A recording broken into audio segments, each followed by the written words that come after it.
স্ক্রিনে আপনারা যে ক্লিপটি দেখতে পাচ্ছেন সেটা কোনো একটি মুভির ক্লিপ নয় এবং কি অ্যানিমেশন দ্বারাও তৈরি করা নয়।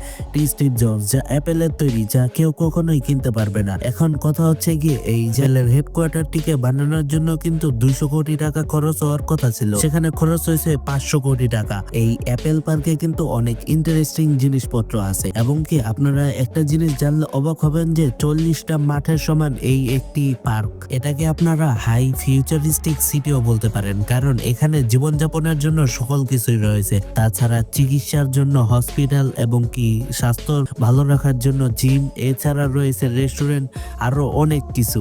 সো ভয়েস অফ শায়ার এই চ্যানেলের আজকের এই পর্বটি বিশেষ করে অনেক ইন্টারেস্টিং হতে চলেছে, তাই ফুল ভিডিওটি শেষ পর্যন্ত দেখবেন। আর একটা অনুরোধ করব, আমাদের চ্যানেলটাকে অবশ্যই সাবস্ক্রাইব করে ফেলবেন। এটি হচ্ছে গিয়ে অ্যাপেল পার্ক, যেটাকে অ্যাপেলের হেডকোয়ার্টারও বলা হয়।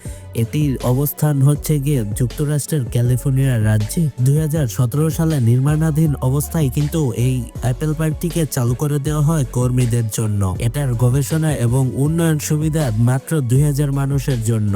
এটার ভিতরের পরিবেশটাও কিন্তু মারাত্মক সুন্দর। এখানে আপনারা ক্লিপে দেখতেই পারতেছেন, সেখানে দেখা যাচ্ছে সারিবদ্ধভাবে অনেক গাছ লাগানো হয়েছে এবং কি মাঝখানে দেখা যাচ্ছে কতগুলো রাস্তার মতো চলাচলের জন্য। এই অ্যাপেল পার্কের মধ্যে রয়েছে আন্ডারগ্রাউন্ড কার পার্কিং সিস্টেম, যেখানে প্রায় 14,000-এর মতো গাড়ি পার্ক করা যাবে এবং কি এই অ্যাপেল পার্কের ভিতরে রয়েছে কিন্তু 1000-এর মতো সাইকেল। সো আজকের ভিডিওটি আপনাদের কাছে কেমন লাগলো অবশ্যই কিন্তু কমেন্ট বক্সে জানাতে ভুলবেন না এবং কি আজকের ভিডিওটি কিন্তু আমি খুবই শর্ট করার ট্রাই করছি।